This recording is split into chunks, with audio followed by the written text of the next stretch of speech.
It is exciting to welcome you on behalf of Professor Celestine Obua, the Vice Chancellor or the CEO of this university. We are excited as an institution. And personally, I have no doubt in my mind that the output that are going to come out from the 3 days we are going to be here, today, tomorrow, and Sunday, the outputs are going to be excellent. And in particular for this summit, clinical summit, I was seated in front of my other colleagues and I was imagining, and I'm going to miss their presentation, which they are going to make, Professor Jerome Joseph Ngonzi and scholar. Very interesting, topics which we are going to discuss. I'm going to use to miss them because we have got a governance meeting, a meeting of finance planning and development taking place at the town campus, and it is starting at 10. So I'm expected to be there on behalf of the university. You and me know our Vice Chancellor. He's a champion of research. He's a champion of innovation. He's a champion of community engagement at this institution. Can we give him a clap in his absence? Yes, in absentia, I know she is coming. Reverend Father Apollinari, the Vice Rector of Gozi University, who was earlier on recognized, is warmly welcome to be with us. You can imagine to leave and you to come here to be with us. And this network, this partnership, some time back they used to say, either you publish or perish. This is what you would hear in the 90s, in the 70s, and even by the way, in the early 2000s. Either you publish or perish. I think that was yesterday. The slogan is now changing. Either you network or you perish. It's not publication, it's the networks. Whether you are young as a scientist, when I say young as a scientist, don't get me, we are all adults. But the most important thing in your individual, and I liked the comment by Professor Edgar Morogo when he was saying that when we are here, let us interact, let us network, let us discuss amongst ourselves, and by doing that, at point T, we'll be learning from each other. And later on, we form networks. So it's not publish or perish, it's to network.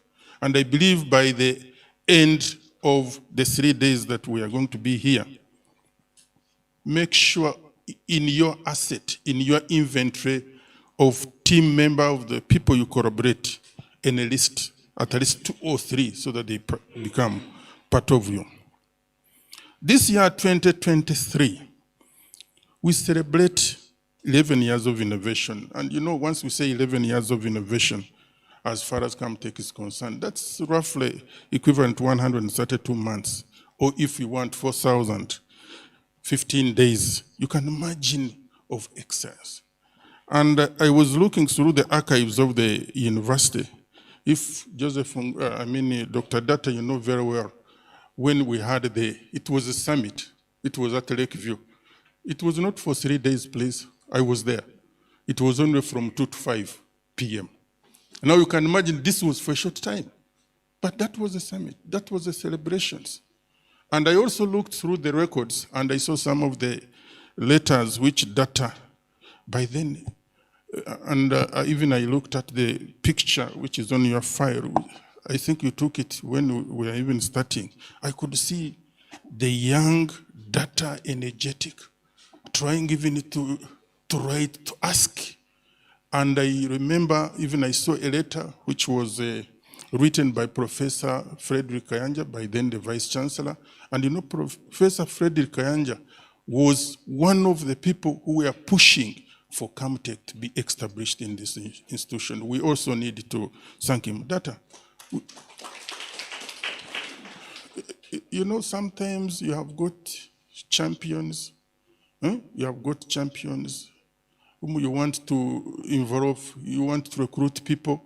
And I believe, Dr. Data, I'm not blowing your trumpet, but you are one of the few staff we have in this institution whom we can call upon and we say, come and innovate.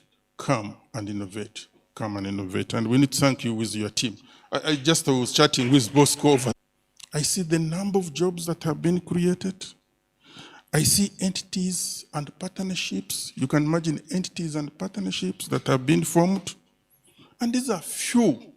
So we need to thank the vision bearers of Medtech for putting Mbarara University of Science and Technology at the forefront of doing things, but doing things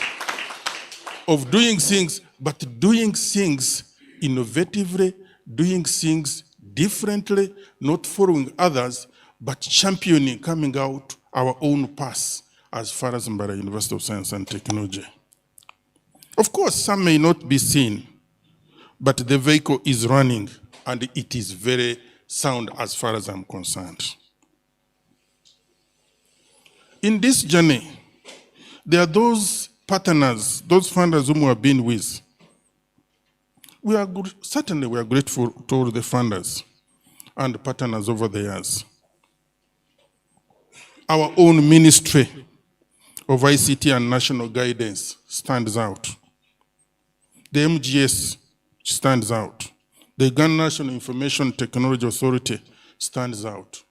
USD stands out. NORAD, ERMA Foundation, IDRC Canada, Lendo Foundation, the First Mile Project, and WIZ Medical Foundation, among many, through MG. Now you can imagine, by the way, it's good. It's easier. You can attract a funder. You can write an excellent proposal and you attract a funder. But keeping that funder is another aspect. So you can imagine for us, Medtech as an example, to have these funders and you keep working with them. You keep working with them for 4,015 days. You know, this is not good. I mean, this is an achievement. You can imagine the number of days we have been working with them, and they are still here with us, and we need to thank them. Let me turn to the vision bearers, the founders, those ones who are behind, who are in the foundation of Medtech, who were there even designing. And you know, sometimes when you are coming up with something, before it comes out, people will not see the benefits, but they were there. And I want to borrow the wise counsel of Abraham Lincoln, the American lawyer, a statesman. He was the 18th president of the United States of America from 1861 to 1865. And I quote, "Give me 6 hours to chop down a tree, and I will spend the first 4 hours sharpening the axe. 2 hours to chop or cut the tree," end of quote. Now you can imagine, these are 6 hours. And now you use 4 hours, which is 66.7% of the time that is available. But the remaining 2 hours is for cutting the tree so that you know the direction where the tree is supposed to be. So I believe in this summit, we have a number of you, and I'm not mentioning the names, who have continuously sharpened the axe and later cutting the tree as far as this project is concerned, as far as this program is concerned, and we need to thank you. You and I have sharpened the axe. We know the best direction where the tree is going to fall. We don't know how long it will take. Thank you to the team behind this summit. You have done a splendid job. Let me make a sample of roll call. I would have done a sample of roll call, but I want to limit myself on that and I go further. But you say sample, I would say, you know, Sikula, you know, you were there. Rukundo, you were there. Nuriat, Martin, Mackenzie, and I can mention Jerome. There are a number of you who have been there. And keep fighting. Keep fighting as far as Medtech is concerned. Keep fighting for Mbarara University of Science and Technology. And my advice is this. When you go outside, whether in a workshop or you are walking on the streets and you are talking to people, kindly don't talk 10 words without talking Mbara University of Science and Technology. But at the same time, even when you talk about Mbara University of Science and Technology, one of the 10 words should be Medtech, because it has done great for this institution. You know, and me know, that large items come in small pieces, or big things come from small pieces. Let me demonstrate this. MUST and Medtech Uganda Innovation Ecosystem has a portfolio of innovative projects at different stages of the product development and commercialization pathway. This ecosystem has created some of the intellectual property and inspiring technologies that are sources by the local innovators. As I mentioned earlier on, jobs have been created. For example, if you are to document how many people are employed through Medtech, those directly employment and indirect, and those who are here and have gone outside there, oh, it's amazing. As I conclude, let me use the very powerful words of Ralph Emerson, and I quote, "Do not follow where the path may lead. Go instead where there is no path and leave a trail." End of quote. Therefore, you agree with me that generating innovative solutions to address neonatal and maternal health challenges in Uganda is a new path and is leaving a trail. With those many words, ladies and gentlemen, as Mbara University of Science and Technology motto is, in unison, succeed we do what? Second time? And finally, the third time? For God and my kind, and I thank you.